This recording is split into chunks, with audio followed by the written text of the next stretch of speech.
আমাদের অনন্য স্টোরি সকল প্রকার পার্ট গল্প দেখতে আমাদের চ্যানেলটি সাবস্ক্রাইব করে পাশে থাকা বেল আইকনটিতে ক্লিক করে অল নোটিফিকেশন অন করে দিন।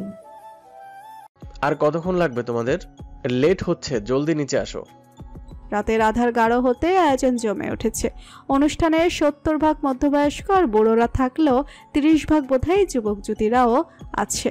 ব্যবসায়ীদের অনেকেই এসেছেন পরিবার নিয়ে, কেউ কেউ আবার একাও আছেন। দিশান স্ত্রী আর ভাইয়ের বউকে নিয়ে এসেছে। আসার পর থেকে চুপিসারে দিশানের দৃষ্টি খুঁজছে আরমান খানকে। তার কলেজ জীবনের শিক্ষক নাইমুর খানের ছোট ছেলে আরমান খান। মাস 2 আগে স্যারের সাথে দিশানের দেখা হয়েছিল সিলেটে। সে ব্যবসার কাজে গেলেও স্যার গিয়েছিলেন অবসর কাটাতে। একই হোটেলে থাকায় স্যারের সাথে অনেক কথা হয়। এরই মাঝে পরিচয় হয় স্যারের ছেলের সাথে। বয়সটা দিশানের চেয়ে কিছুটা কমই হবে বোধহয় ছেলেটার। কথায় কথায় জানা গেল স্যার খুব চিন্তিত ছেলেটাকে নিয়ে। বয়স বেড়ে গেলে এখন অবধি সংসার হয়নি। না, লোকটা অবিবাহিত না, বরং বিয়ে হয়েছিল পছন্দের মানুষের সাথেই, কিন্তু বিয়ের পর সংসার করা হয়নি। বিয়ের পর থেকে নানা রকম ঝামেলা লেগে 1 মাসের মধ্যেই তারা আলাদা হয়েছিল। এরপর অবশ্য লোকটা নাকি খুব চেষ্টা করেছিল বউকে ফিরিয়ে আনার। মহিলা আসেননি, উল্টো বছর খানেক পর বিয়েও করেছেন। সেই থেকে লোকটা আজ অবধি একা জীবন কাটাচ্ছে। দিশান কথাবার্তায় চৈতির কথা তুলেছিল স্যারের সামনে। এই তো কদিন আগে কোনো এক বাহানা করে নিজ অফিসে পরিচয়ও করিয়েছে। তারপর থেকে দিশান আম্মু আব্বু আর মামা মামিকেও জানিয়েছে আরমান খানের কথা। 2 4 করে তবেই আজ নিয়ে এসেছে চৈতিকে। স্যারের ছেলেকে অবশ্য আগেই বলা হয়েছে, এ ব্যাপারে লোকটা অসম্মত হয়নি। কিন্তু কোথায় আছে আরমান? একটা কল করা দরকার। তুমি কি যাবেই না?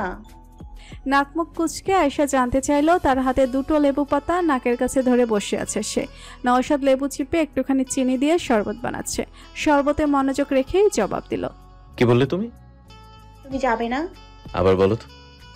রেগে গেল আয়েশা। এক কথা কয়বার বলবে? লোকটা যা শুরু করলো না। নওশাদ শরবতের গ্লাস আয়েশার মুখের কাছে ধরে একটুখানি ঝুঁকে সামনে এলো। আমাকে তুমি করে বললে তুমি? এটাকে আমি ভুল শুনলাম না তুমি সত্যি বললে? শরবতে এক চুমুক দিতেই মুখের ভাব বিগড়ে গেল আয়েশার। বমি ভাবটা কমার পরিবর্তে উল্টো বেড়ে গেল যেন। মুখ চেপে আয়েশা ঠেলে দিল নওশাদকে। উদ্দেশ্য মানুষটাকে সরিয়ে এসে বাথরুমের দিকে যাবে, কিন্তু না, নওশাদ তাকে উঠতেই দিল না। উল্টো এক হাতে তার কপাল ধরে ইশারা করলো, এখানেই করো। আয়েশা জোর করে সরতে চেষ্টা করলো। না, লোকটা সরল না, তার বমি হলো। তবে বমি ভাবটা রয়েই গেল বুক থেকে কিছুটা উপরে।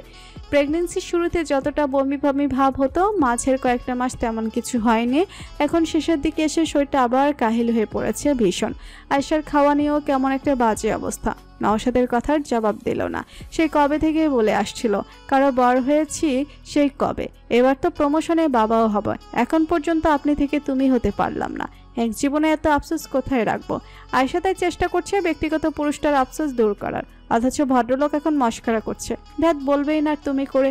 এ মাসে মামিরা তাকে নিতে এসেছিল আয়োজন করে, কিন্তু শাশুড়ি মায়ের মন খারাপে আর যাওয়া হলো না। তাদের দ্বিতীয় নাতি, এটা তবুও কেমন জেদ ধরে বসে আছে, এটাও তাদের কাছে থেকেই হবে। আয়েশা জানে তার আম্মুর সাথে এ নিয়ে একটু মনোমালিন্যতাও হয়েছে তার অগোচরে। তাই তো আজকাল আম্মু কল দিয়েই কেমন বাঁকা কথা শোনায় তাকে। কথায় কথায় বলে বসে, আমি তোর আম্মু না, তোর এখন মা আছে আর একটা। নওশাদের মা তোরই মা, সে যা চাই তাই তো হবে। আমার বাপ ভাইয়েরা যে তোকে পেলে পুষে লায়েক করলো, সে কথা আর মনে রেখে কি করবি? আম্মুর এমন কথা শুনলে আয়েশার বলতে ইচ্ছে করে, তুমি কেন খামোখা অস্থির হচ্ছ আম্মু? আমার মামা মামিরা তো অখুশি নয়। তুমি দায়িত্ব পালন না করেও এত কেন মাথা ঘামাও? আয়েশা মুখের উপর বলতে পারে না এসব। সে তো জানে তার আম্মুর একটা জীবনের অর্ধেকই ভালো কাটেনি। আপু কখনো সুখ দেয়নি, এখন সুখের মুখ দেখতে পেরেছে, তবে তাকেও সেই সুখে রাখার চেষ্টা করেছিল তো। আয়েশা শৈশব থেকে কৈশোরে মাকে কাছে পায়নি খুব একটা, মাও তো পায়নি তাকে। আয়েশার বমি হয়নি, সে স্থির হয়ে আতশোয়া বিছানায়। নওশাদ আলমারির কাছে গিয়ে কালকে অফিসে পরার মতো শার্ট বের করেছে। ইস্ত্রি করা না থাকলেও এখনই তা করে রাখবে। নীল শার্টটা পেয়েও গেল হাতের কাছে, ইস্ত্রি করে গুছিয়ে রাখা। এই শার্টকে ইস্ত্রি করলো?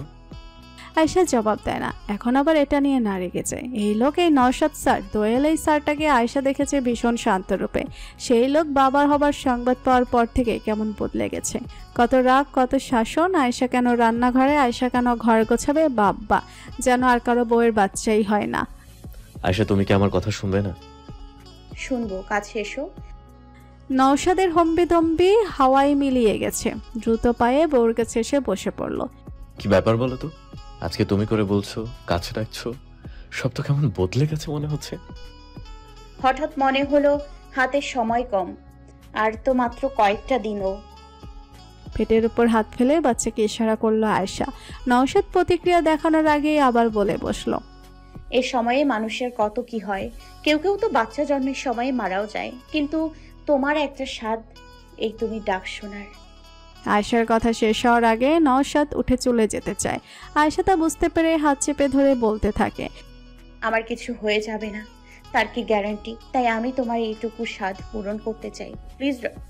অনেক বলেছো, আর শুনতে চাচ্ছি না, হাত ছাড়ো। নিচেই ছাড়ি মেরে হাত ছাড়িয়ে ঘর থেকে বেরিয়ে যায় নওশাদ। এমন ফালতু কথা শোনার জন্য তো সে বাচ্চা চায়নি। Hey lady, you looking very gorgeous. Most handsome ছেলেটা চমৎকার হেসে বলল কথাটা।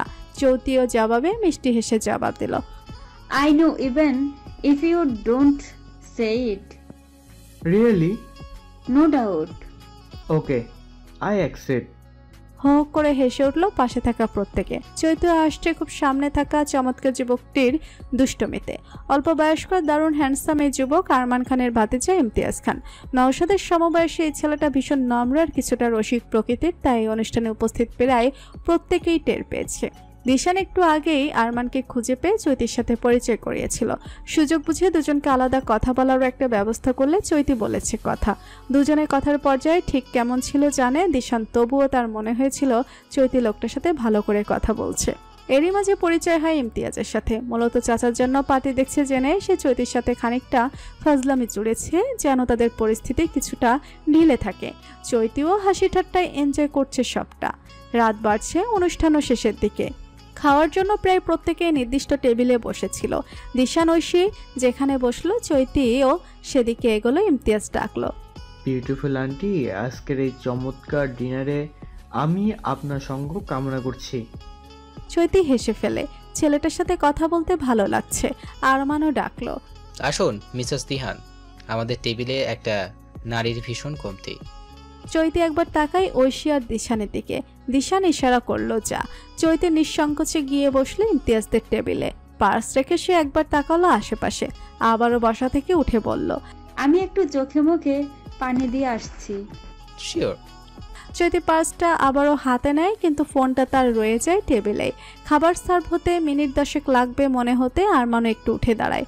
ভাতিজার দিকে তাকিয়ে বলে, আমি একটা কল করব, জরুরি, তুই বস এখানে। ওকে। একটু আগ পর্যন্ত পুরো ফ্লোর ছিল আলো আধারিতে আবছায় রহস্যময়। এখন ডিনার আওয়ার শুরু হতেই পুরো ফ্লোরে জ্বলছে 1000 পাওয়ারের অসংখ্য বাতি। পুরো হলো রুম ঝকঝকে আলোয় ভাসছে। ইমতিয়াজ বসে বোর হচ্ছিল বলে নিজের ফোনটা হাতে নেয়। ঠিক তখনই বেজে ওঠে চৈতির ফোনটা। একবার বেজে কল কাটে, দ্বিতীয়বার বেজে ওঠে। ইমতিয়াজের সাউন্ডটা শুনতে ইচ্ছে করছে না বলে চৈতি ফোনের দিকে হাত বাড়ায় সাইলেন্ট করার জন্য। ফোন হাতে তুলে চোখের সামনে ধরতে চোখে স্থির হয় স্ক্রিনে হোয়াটসঅ্যাপ কল, নাম ভাসছে দোয়েল, সেই সাথে ভাসছে মিষ্টি এক কিশোরী মেয়ের হাস্যজল ছবি। বাজতে বাজতে কল কেটে গিয়ে আবারও বাজতে শুরু করলো। ইমতিয়াজ তাকিয়ে রইল অপলক। চৈতি ফিরে এসে নিজের ফোনটা দেখতে পেল ইমতিয়াজের হাতে। ওফো, ফোনটা সাইলেন্ট করতে ভুলে গিয়েছিলাম। ইমতিয়াজের দৃষ্টি নড়ে। সে চৈতির দিকে ফোনটা এগিয়ে দেয়। চৈতি স্ক্রিনে নাম দেখে। মেয়েটা আবার কল দিচ্ছে। এই দিশান ভাই, কি যে ফেসাদে ফেললো না। কি হয়েছে আন্টি? চৈতির চিন্তিত মুখ দেখে ইমতিয়াজ জানতে চায়। চৈতিও সহজভাবে বলে দেয়, দিশান ভাই বাড়িতে বলেছে তোমার চাচুর কথা, তাই তো এই যে আমাকে জোর করে সাজিয়ে পাঠিয়েছে এখানে। মেয়েটা বারবার কল দিচ্ছে জানার জন্য তোমার চাচুর সাথে কথা বললাম কিনা। মেয়ে? আন্টি আপনার মেয়ে আছে? দিশান ভাইয়ের মেয়ে, আমার কলেজার টুকরো ওরা। ও। ক্ষীণ আওয়াজে খুব টেনে উচ্চারণ করলো ইমতিয়াজ। ছুটির দিন, তার ওপর আজ আয়েশাকে আনতে যাওয়ার দিন। 9 মাসের প্রথম সপ্তাহ চলছে মেয়েটার। দিশা আর তার স্বামীও এসেছেন সে উদ্দেশ্যে। চৌধুরী বাড়িতে রাতে মোটামুটি যথেষ্ট হইহুল্লোড় ছিল, তবে এই মুহূর্তে এই সূর্য ওঠা সময়টাতে পুরো বাড়ি নিস্তব্ধ। এই নিস্তব্ধতাকে সরিয়ে গলার স্বর উঁচু করলো দিলশাদ। এই চৈতি, দিশান, দিশা, ঐশী এখনো উঠছো না কেন? কত কাজ বাকি এখনো? এই কাক ডাকা ভোরে দিলশাদের আওয়াজ কারো দরজা ভেদ করে বোধহয় ঘরের ভেতর প্রবেশ করতে পারেনি। সে একাই বিড়বিড় করতে করতে বাগানের দিকে গেল। এক হাতে ওয়াকি স্টিক, অন্য হাতে তসবি। ভোরে স্নিগ্ধতায় গায়ে লিয়ে বাগানে রাখা চেয়ারে বসলো দিলশাদ। কল্পনা করতে চেষ্টা করলো আজকের আয়োজনে তার দিহান বেঁচে থাকলে কি করত। দিশান্ত দায়িত্ববান ছেলে, ভারিক্কি চালে চারপাশে সকল কাজ দেখে শুনে গুছিয়ে দিত। দেবে একটু পরই হয়তো দেখা যাবে, কিন্তু দিহান সে তো নিজেই বাচ্চাদের মতো সারা দুনিয়ার খোঁজ ফেলে বন্ধু বান্ধবদের সাথে পার করে দিত সময়। হয়তো যাওয়ার মুহূর্তে ডেকে বলতে হতো, দিহান তৈরি হয়েছিস? ঠিক সেই মুহূর্তে তার ছন্নছাড়া ছেলেটা বলে উঠতো, ওহ আম্মু, ভুলেই গিয়েছিলাম, আজ আয়েশাকে আনতে যাব, দাঁড়াও আমি শার্টটা পাল্টে আসি। দিলশাদ একা একাই হাসেন, আবার ভাবেন না সে বেঁচে থাকলে এখন তার বয়স 40 পেরিয়ে যেত। এত বয়স্ক ছেলেটা বোধহয় তখন দায়িত্ববান হয়েই যেত। কি জানি ছেলেটা বেঁচে থাকলে কেমন হতো। আর তার সন্তান আজকের মতো খুশির দিনেও কেন এত কান্না পায়, বুক ভার হয়, চোখ ভেজে জলে। দিলশাদের বুক চিরে দীর্ঘশ্বাসের সাথে বেরিয়ে আসে অশ্রু, আসে নীরব আর্তনাদ। আয়শার দাদি বাড়ি থেকে তার দাদা দাদি আর আবির আসবে। গ্রামের বাড়ি থেকে কাল আরশাদ, তার বউ আর আশি এসেছে। নিশি আর নিশির বর এসেছে। বলা যায় মোটামুটি এরকম একটা বড়সড় আয়োজন চলছে নওশাদের বাড়িতে। দিলশাদ অনুষ্ঠানের ঝামেলা এড়াতে চাইলেও তার ছেলে মেয়েগুলো শুনলো না একদমই। তারাই নওশাদের বাবাকে ফোন করে বলে দিল, আমরা কাল সকালেই আসব। দিলশাদ ভাবছিল নওশাদের মায়ের তো বেশ সমস্যায় পড়তে হবে এই আয়োজনে। নিজের এই ভাবনা তিনি দিশান ঐশীকেও জানাতেই তারা হুট করে বাবরচি সহ ছোটোখাটো একটা অ্যারেঞ্জমেন্ট করে ফেলেছিল নওশাদকে না জানিয়েই। কাল রাতে নওশাদের অ্যাপার্টমেন্টের ছাদে বাড়িওয়ালাকে জানিয়ে প্যান্ডেল করিয়েছে। সেই সাথে নওশাদের বাবাকে অনেক বলে কয়ে নওশাদের পক্ষের আত্মীয় স্বজন বন্ধু বান্ধবও দাওয়াত করিয়েছে এক গাদা। শর্ট নোটিশ হলেও ছুটির দিন হওয়ায় মোটামুটি সকলে আসবে বলে জানিয়েছে। নওশাদ ভাবছিল এত বড় আয়োজনে হই হুল্লোড় বেশি হয়ে যাবে না, আয়েশার জন্য ভালো হবে কি না। তাকে চমকে দিয়ে তার গৃহিণী এক কাঠি উপরে চড়ে আছে। সকাল সকাল ঘুম থেকে উঠে একের পর এক শাড়ি বের করছে, কোনটা পরবে সে। নওশাদ শুয়ে শুয়ে মিনিট পাঁচেক সেসব দেখে এবার উঠে বসলো। আরও মোড়া ভেঙে গায়ে দেওয়ার কাঁথাটাকে ভাঁজ করলো। ফোনের সময় দেখে বাথরুমে ঢুকে গেল। মুখ হাত ধুয়ে একদম ফ্রেশ হয়ে বেরিয়ে দেখলো আয়েশা মন খারাপ করে বসে আছে বিছানায়। কি হলো, মন খারাপ দেখাচ্ছে কেন? কিছু না। না বললে বুঝবো কেমন করে? শাড়িগুলো পছন্দ হচ্ছে না, নতুন একটা চাই। আয়েশা বিরক্তি নিয়ে তাকায়। লোকটা এমন ফালতু কথা কি করে বলে? আয়েশা কি সবসময় নতুন নতুন খোঁজে? সে তো মন খারাপ করে আছে অন্য কারণে। নওশাদ আয়েশাকে আরেকবার দেখে নিয়ে ঘর থেকে বের হয়। আম্মা আরও আগেই উঠে লোক দিয়ে নাস্তার আয়োজন করছেন। আবিররা সকালে আসবে বলেছে, আর বাড়িতে নতুন বউ এসেছে। প্রথমবার সেই সুবাদেও কিছুটা বাড়তি পথ তৈরি করবেন বলে নিজেও রান্নার কাজে ব্যস্ত। নওশাদ এক গ্লাস পানি খেয়ে মাকে জিজ্ঞেস করলেন, আম্মা তুমি সব করতেছো কেন? নিশি, আরশিকে ডাকাও। কাকে আসবে না কেন? কিছু বলেছে আরশাদ? না বলেন নাই। নিশি আরশিরে ডাকার দরকার নাই আব্বা, মেয়েগুলা ঘুমাক, আর একটু পরে ডাকমু। বৌমা উঠছে? উঠছে, মুখ ফুলিয়ে বসে আছে দেখলাম। ও মা, মুখ ফুলাইছে কেন? বিস্মিত হন নার্গিস বেগম। নওশাদ মাথা নাড়ে, সে জানে না। নার্গিস হাতের কাজ ফেলে দ্রুত ছেলের ঘরে ঢোকেন। নওশাদও যায় মায়ের পিছে। কি হয়েছে মা, মন খারাপ কেন তোমার? আয়েশা তখনও বিছানায় বসে শাড়ির দিকে চেয়ে আছে। একটা ব্লাউজও ফিট হচ্ছে না মা, শাড়ি পরবো কিভাবে? নওশাদ এবার অবিশ্বাস্য কিছু শুনল। এমন ভাব নিয়ে তাকায় স্ত্রীর দিকে। নার্গিস বোঝেন ছেলে অবাক হয়েছে কিংবা বিরক্ত। তিনি তড়িঘড়ি জবাব দেন, এটা নিয়ে মন খারাপ করবা না আম্মা, এই সময় শরীর স্বাস্থ্য বাড়ে, তাই লাগবো না ঠিকঠাক। তুমি কয়টা জামা না বানানি হইল সেগুলা পরো। আয়েশা তবুও মন ভালো হয়নি খুব একটা। 7 মাসের সময় ইচ্ছে ছিল শাড়ি পরে বেবি শাওয়ার করবে, কিন্তু তখন তার শরীরের অবস্থাই ভালো না। নওশাদ কিছুতেই খুব বেশি নড়াচড়া করতে দেয়নি। উল্টো লোকটা নিজেই সারাক্ষণ এত সতর্ক হয়ে চলাফেরা করতো যেন বাচ্চাটা তার নিজের পেটেই আছে। এখন আয়েশা যথেষ্ট সুস্থ, যদিও ভারী শরীর নিয়ে সারাক্ষণ রেস্টেই পড়ে থাকে। তবুও ইচ্ছা ছিল আজ শাড়ি পরে সাজবে একটু। এখন তো সেটাও হচ্ছে না। নওশাদ এটা সেটা কাজ করছে, সেই সাথে খেয়াল করছে আয়েশাকে। 7:30টার দিকে নার্গিস সেদ্ধ ডিম, পরোটার হালুয়া বানিয়েছিলেন, তা দিলেন নওশাদকে। নওশাদ মায়ের হাতের প্লেটে তাকিয়ে জিজ্ঞেস করে, কি করব? মাথায় দাও আব্বা। কি? বউরে দিবা আর তুমি করবা। নওশাদ বোকার মতো তাকায় মায়ের দিকে। এভাবে কেন বলছে তাকে? মুখ ফুলে আছে বউয়ের, তা জাহির করছে শাশুড়ি মা। বারে নওশাদ তোর কপাল। বিড়বিড় করে নাস্তা নিয়ে নিজের ঘরে ঢুকে এবার আরো আশ্চর্য হয় নওশাদ। আয়েশা তার পুরোনো একটা ব্লাউজের সেলাই খুলে নতুন করে একটু লুজ করে হাতের সুই সুতোয় সেলাই করছে। চুপচাপ কিছুক্ষণ দেখলো বউয়ের কেরামতি। টানা 8 ঘন্টা চুপচাপ আয়েশার কাণ্ডা দেখলো। না, কাজ হয়নি। হাত আর দুপাশের সেলাই লুজ করলেও আন্ডারআর্মের অংশ তো লুজ করা সম্ভব হচ্ছে না। ব্যাস শাড়ির জোড়ায় ব্লাউজটার ইন্নানিল্লাহ হয়ে গেছে। মন খারাপ নিয়ে এবার সব শাড়ি ব্লাউজ খাটের একপাশে ফেলে দিল। খুব পরিশ্রম করলে তুমি, আর আমার বাবাটার ক্ষুধায় কষ্ট পেতে হলো। আমার খিদে পেলে তোমার বাবার খিদে পেত।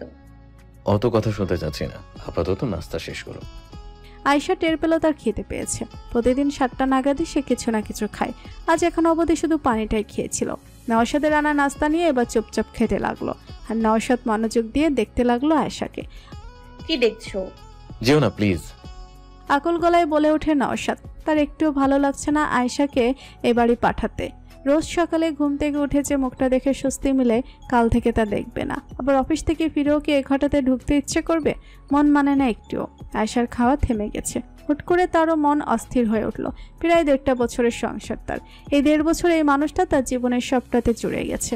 আজ সে চলে গেলে নওশাদ হয়তো প্রায় যাবে নানা বাড়িতে, কিন্তু রোজ কি যাবে? সে কিছুতেই যেতে চাইবে না রোজ। আর আয়েশা কেমন করে থাকবে মানুষটাকে ছাড়া? চোখ দুটো আপনা আপনি জলে ভরে ওঠে আয়েশার। নওশাদ এগিয়ে ঠোঁটে চুমু খেয়ে নেয়, মাথায় হাত বুলিয়ে দেয়। কেঁদো না, আমি তো এমনিতেই বলছিলাম তুমি ওখানে থাকলে ভালো টেক কেয়ার পাবে। আর এখন সময়টা ঘনিয়ে আসছে, কখন পেইন উঠে যায়। বাড়িতে আম্মা ছাড়া কেউ থাকে না সারাদিন। আয়েশাও বোঝে সমস্যাটা। সত্যি কখন কি হয়, আর শাশুড়ি মায়ের পক্ষে সম্ভব নয় সিঁড়ি বেয়ে তাকে নিয়ে বাইরে যাওয়া বা কিছু একটা ব্যবস্থা করা। চৌধুরী বাড়িতে সারাক্ষণ ছোট মামি, নানি আর কাজের লোকরা থাকে। নিজেদের গাড়ি আছে, সেই সাথে হসপিটালও বাড়ির কাছে। সব মিলিয়ে ভালো সুবিধাটা ওখানেই পাবে। মাথার উপর সূর্যটা তখন বড্ড গরিমা নিয়ে আলো বিকিরণ করছে। বাড়ির প্রত্যেকেই সেজে গুজে গাড়িতে বসার প্রস্তুতি নিয়েছে। দিশান পাঞ্জাবি গায়ে চড়িয়ে কোনো মতে নিচে নেমে প্রথমেই তদারকি করলো যে সকল তত্ত্ব নিয়ে যাবে সব গাড়িতে রাখা হয়েছে কিনা। দিশা আর তার বর বাচ্চা নিজেদের গাড়িতে উঠবে। চৈতির গাড়িতে করেই যাবে সব তত্ত্ব। তাই সে ভাবছিল দিশাদের গাড়িতে উঠবে। শাড়ির আঁচল টেনে ডান কাঁধের ওপর নিয়ে হাতের ঘড়িটা ঠিক করছিল গেটের কাছে দাঁড়িয়ে। সেই দেখতে পেল একটা পাজর এসে ঢুকছে তাদের বাড়ির ভেতর। গাড়িটা চিনল না সে, তাই ঘাড় ঘুরিয়ে পেছনে তাকালো দিশান ভাইয়ের দিকে। দিশানের দৃষ্টিও তার মতো কৌতূহলী। তাদের কৌতূহল মিটে গেল মিনিট 2 পরে গাড়ি থেকে নেমে আসা আগন্তুকদের দেখে। দিশানের অবশ্য হাসি চড়া হলো তাদের দেখে। অপরদিকে চৈতির অস্বস্তি শুরু হলো। লোকটার সাথে তো তারা স্পষ্ট করে সব বলা হয়ে গেছে, তবুও কেন এলো এখানে? মিস্টার আরমান কেমন আছেন? ইমতিয়াজ তোমার কি খবর বলো? ইমতিয়াজ ভালো আছি বলার পর আরমানও জবাব দিল, আছি তো ভালো, কিন্তু ভুল সময় এলাম মনে হচ্ছে। না না, একদম সুন্দর টাইমিং এটা। আমার ভাগ্নিকে আনতে যাচ্ছি সবাই মিলে। আর শুভ সময়ে মেহমান বোধ হয় আল্লাহ খুশি হয়েই পাঠিয়েছেন। ও বলা হয়নি একটা কথা, খুব শীঘ্রই আমি নানা হতে যাচ্ছি। কংগ্রাচুলেশনস, এ তো গুড নিউজ। নিশ্চয়ই। আর এই গুড নিউজের পর আমাদের সাথে জয়েন করাটা কিন্তু আপনার কর্তব্যের মধ্যে পড়ে।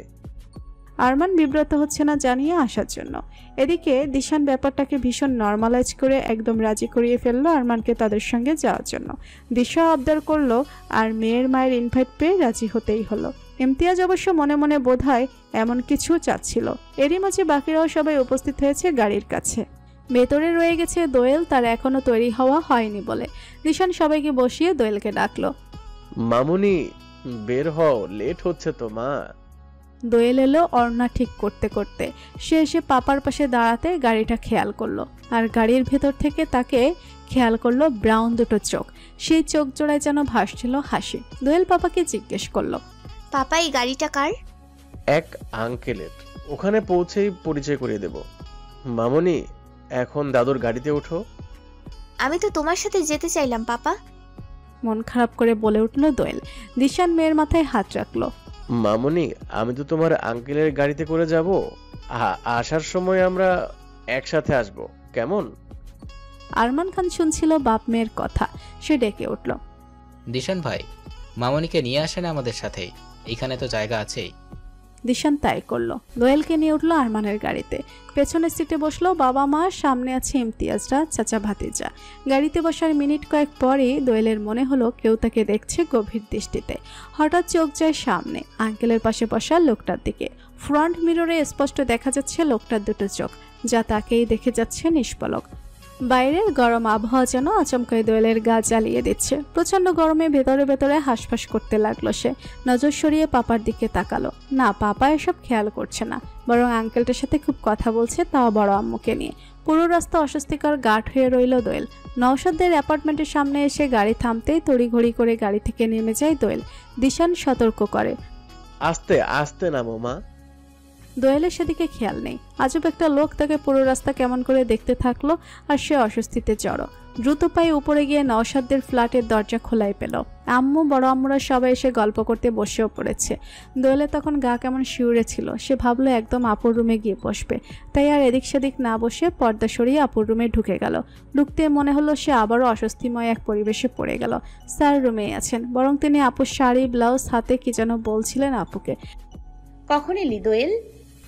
কেমন আছো দোয়েল? একসাথে আপু ও স্যারের প্রশ্ন। দোয়েল আস্তে করে জবাব দিল, ভালো আছি, মাত্রই এলাম আপু। এসো বসো তুমি, ও গোসলে ঢুকছে। নওশাদ এতটুকু বলেই আবার দোয়েলকে বলল, তুমি তো এখানেই আছো, কাপড়গুলো তুমিই দিও কেমন? দোয়েল মাথা নেড়ে জবাব দিল সে দেবে। নওশাদ বেরিয়ে গেলে আয়শা বাথরুমে ঢুকলো। দোয়েল এলোমেলো দৃষ্টি নিয়ে তাকায় ঘরটাতে। কেমন যেন দম আটকে আসা অনুভূতি হচ্ছে তার। এখানে আসার জন্য মনকে যতটা স্থির করেছিল ঠিক ততটাই অস্থির হয়ে উঠছে এখন। নিজেকে বোঝানো দরকার খুব করে। 1.5 বছর সময় কমতো হলো না অনুভূতির দহনে জ্বলে পড়ে শেষ হওয়ার। এবার সে শেষ করবে এই অনুভূতি। হ্যাঁ, সেদিনও তো নিশান লোকটা তাকে কত কি বলছিল। সে এবার সাড়া দেবে লোকটার অনুভূতিকে। মনকে ঘুরিয়ে নিতে এখন এই একটাই উপায়। কথাবার্তায় তো বুঝিয়ে গেছে লোকটা তাকে পছন্দ করে। প্রায় এখন ক্যাম্পাসে বসে থাকে তাকে এক নজর দেখতে। এটা নিশ্চয়ই এমনি এমনি নয়। ছাদ ভর্তি লোকের ভিড়ে লজ্জায় দৃষ্টি নিচু করে রেখেছে ইমতিয়াজ। একটু আগেও সে হাসি খুশি আড্ডা দিচ্ছিল নওশাদের সাথে। চাচু সময় না নিয়ে হুট করেই বলে বসলেন তাদের আজকে চৌধুরী বাড়িতে উপস্থিতির কারণ। তারা দোয়েলকে দেখতে এসেছে এবং আগেই এ ব্যাপারে কিছু না জানিয়ে। অনুমতি ছাড়া এভাবে আসার জন্য লজ্জিত। আরমান খানের কথা শুনে দিলশাদ আর দিশান দুজনেই চট করে তাকালেন চৈতির দিকে। তাদের তাকানো দেখে চৈতি অপ্রস্তুত হলেও কাউকে বুঝতে দিল না। সে তো বাড়ি ফিরে সেদিন কাউকে বলেনি আরমানের সাথে হওয়া তার কথাগুলো। ভদ্রলোক নিজের বাবার জোড়াজড়িতে চৈতির সাথে মিট করেছিলেন। চৈতিও মনের বিরুদ্ধে এসেছে তা প্রকাশ করতে ভদ্রলোক তাকে আশ্বাস দিয়েছিল কথা আগাবে না, কিন্তু এখন নিজেরটা আগায়নি, উল্টো ভাতিজাকে এগিয়ে দিচ্ছেন। কি আশ্চর্য! ভরা মজলিসে একরকম না পারতেই দিশান জানালো তারা এ বিষয়ে না হয় নিজ বাড়িতে কথা বলবে।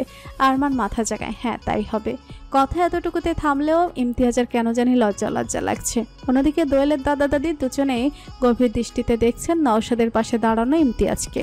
ইমতিয়াজ খান 28-এর তাগড়া যুবক। কিছুদিন আগে লন্ডন থেকে ইন্টারন্যাশনাল বিজনেসের উপর পড়াশোনা করে পারিবারিক ব্যবসা দেখছে। ছেলে দেখতে শুনতেও বা কম কি।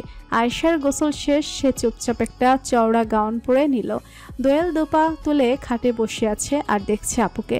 বড় ফোলা পেট, গোলগাল মুখটা আগের চেয়েও গোল লাগছে, সেই সাথে গায়ের রংটা আগের চেয়েও চকচক করছে। মানুষের রূপ কত পরিবর্তন হয় সময়ে সময়ে। বিয়ের আগে এক রূপ, বিয়ের পরে এক রূপ, এখন হবু মা, সে এখন অন্য রূপ। হয়তো বাচ্চা আসার পর আরও অন্যরকম লাগবে, কিন্তু বলতে হবে আপু সব রূপেই অনন্যা। এত রূপ এত সৌন্দর্য কখনোই দোয়েলের ছিল না। এজন্য কি স্যার কখনো তার দিকে ফিরে তাকায়নি? পড়াশোনা কেমন চলছে তোর? ভালো, তুমি আগের চেয়েও সুন্দর হয়েছে আপু। তুইও এই কথা বলছিস? আয়শার কথায় দোয়েলের বুকটা ফাঁকা ফাঁকা লাগে। নিশ্চয়ই স্যারও খুব প্রশংসা করে। শুকনো মুখে জানতে চায় দোয়েল, আর কে বলে আপু? মা সময় পেলেই আমার মুখের দিকে তাকিয়ে থাকেন। আর কি বলে জানিস আম্মা, তোমাকে আজকে শুকনা লাগতেছে, রংটাও একটু ময়লা, কিন্তু সব সময়ই তোমারে সুন্দর লাগে। আমার কি ভাই হইব? আল্লাহ, আমারই না নজর লাগে, থু থু থু। আবার কখনো যদি একটু উজ্জ্বল দেখায় তখন বলে আম্মা আমার তো বোন হইব, তোমারে সুন্দর লাগতেছে, থু থু থু, নজর না লাগুক। আম্মা কি যে পাগলামি এই নিয়ে। উনি আর আমার শ্বশুর হাসাহাসি করেন। ও, তুই নাস্তা করতেছিলি দোয়েল, এখানে বসে আছিস কেন? সবাই বোধহয় ছাদে গেল, যা তুইও সবার কাছে যা। দোয়েলকে তাড়া দিয়ে আয়শা আয়নার কাছে গেল। একটুখানি ময়শ্চারাইজার লাগিয়ে ভাবছে লিপস্টিক লাগাবে নাকি একটু। নওশাদ এসে ঢুকলো ঘরে। সে এক নজর দোয়েলকে দেখে আয়শার দিকে তাকালো। উফ, বউ তার এত জিদ্দি হলো কবে? সে আরেকবার দোয়েলকে দেখে প্রশ্ন করলো, এটা পরেছো কেন? কেন ভাল লাগছে না? সারা সকাল শাড়ির জন্য মন খারাপ করলে, কত খোঁজাখুঁজি করে ব্লাউজ জোগাড় করলাম, এখন এটা দেখার জন্য? দোয়েলের মনে হলো এখন তার এখানে না থাকাটাই ভালো হবে।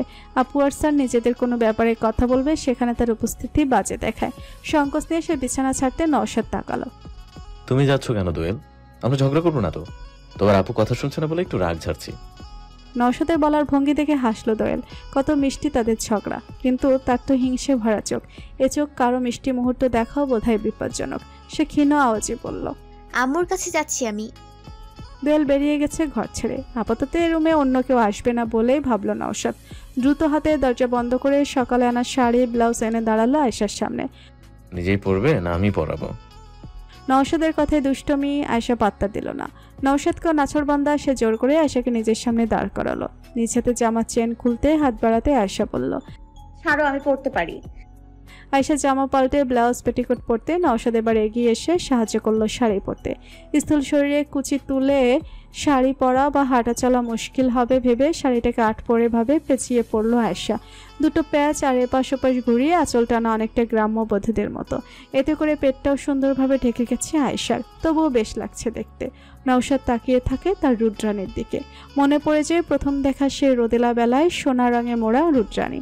সে প্রথম দেখায় যে ভালো লাগা ছিয়েছিল তাকে, আজও সে আবেশ ছাড়িয়ে আলাদাতে পারেনি নওশাদ। মনে মনে উপরওয়ালার কাছে প্রার্থনা করে, আমার এই ঘোর না কাটুক আর কখনো। হে আল্লাহ, আমি আমৃত্যু আমার রুদ্রাণীতে ডুবে থাকতে চাই। খাওয়া দাওয়ার পর আর বেশি সময় তারা অপেক্ষা করতে চাইল না। আয়েশার প্রয়োজনীয় জিনিসপত্র ঔষধ সব কালই গুছিয়ে রেখেছিল নওশাদ। এই মুহূর্তে আয়েশাকে নিয়ে যাওয়ার মুহূর্তে হুট করে কেঁদে ফেললেন নার্গিস।